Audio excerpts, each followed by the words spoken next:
back to AJOKE'S vlog. My name is AJOKE. Hope you guys are doing good. So in today's vlog, we'll be talking about countries where you can work in the world as a non-native speaker of English with your bachelor's degree in English language. Now, this is coming from me because I have a bachelor's degree in English and Literary Studies from the Ekiti State University at AJOKE'S. So a lot of people have reached out to me like, I want to teach in Dubai, I want to teach in this country, I want to come to China to come and teach. So I decided to put up this vlog. So catch you guys. I am a Nigerian. For those of you that do not know, I am a Nigerian, and when I got to China, I was told I am not qualified to teach English language because I am not a native speaker, even though I have a bachelor's degree and a TESOL certificate. So guys, first let's do this. If you ever plan to teach English or anything language outside Africa, maybe in Dubai, in Malaysia, in China, in Thailand, Cambodia, and all that, these are the list of the things you should have. You must have the following. So number one, guys, you have to provide your bachelor's degree certificate. It's like important. And then the bachelor's degree certificate that you are providing has to be notarized by a notary public, and also it has to be authenticated by the country, by the country's embassy, by the embassy of a country or the country's embassy. Okay, by the country's embassy where you are planning to go and work. So if you're planning on going to teach in Cambodia, if you're planning on going to teach in Cambodia, so you have to get your bachelor's degree authenticated by a Cambodian embassy in your country of residence or in your home country.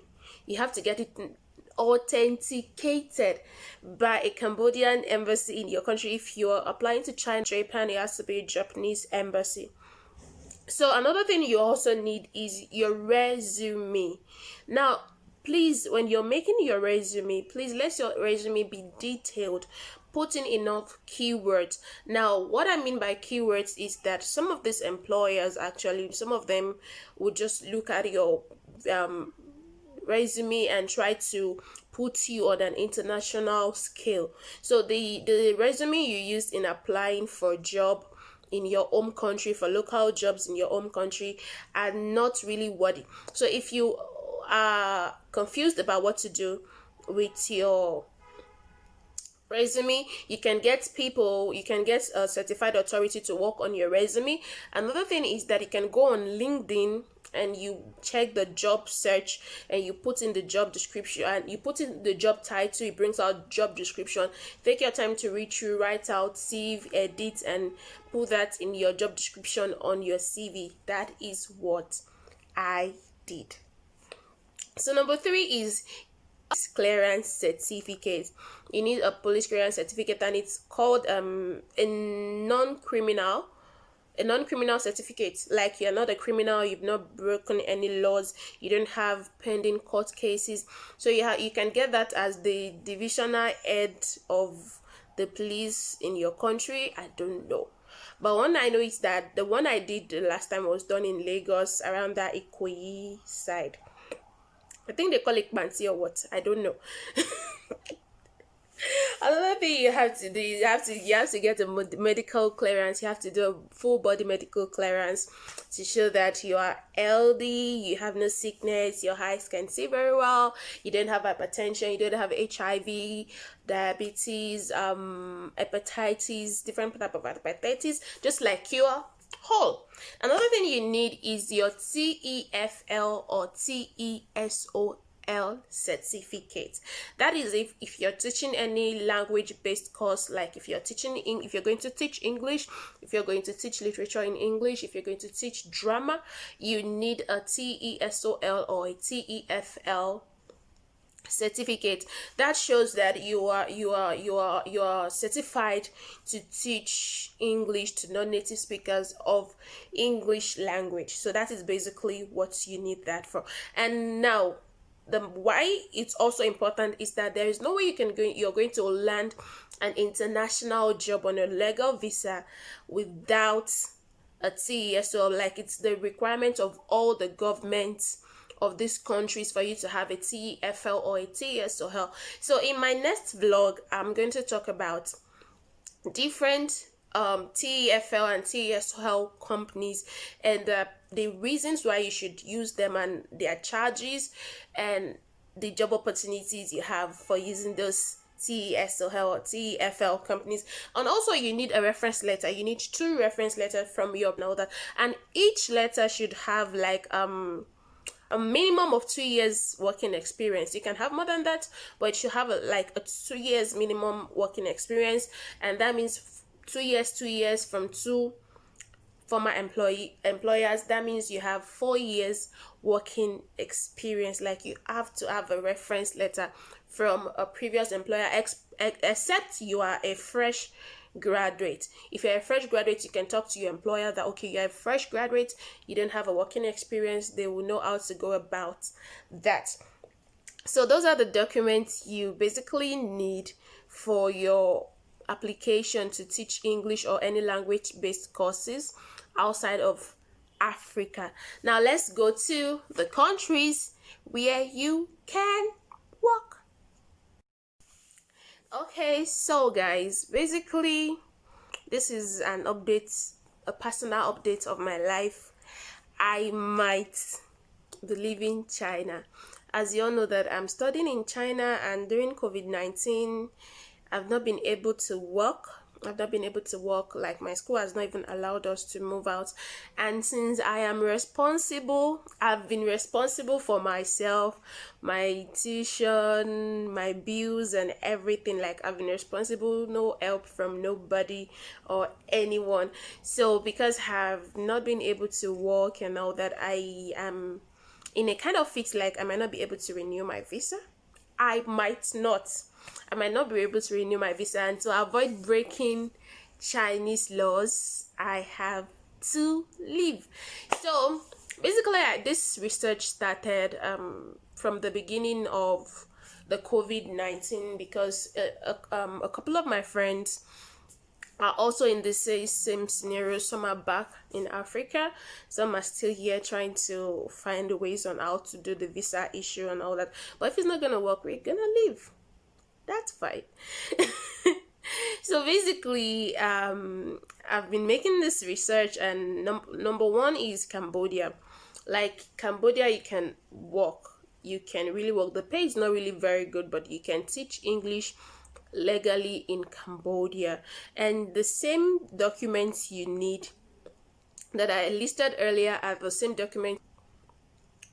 Presently, I've not gotten a direct TEFL company in charge of Cambodia, but I have been using LinkedIn. I've been using LinkedIn to search for teaching jobs in Cambodia. I've been making applications, sending my resume and all these other documents to them for their perusal. But because of the COVID-19 and China restrictions of traveling and all that, I wouldn't be able to go for anyone right now. Basically, Vietnam.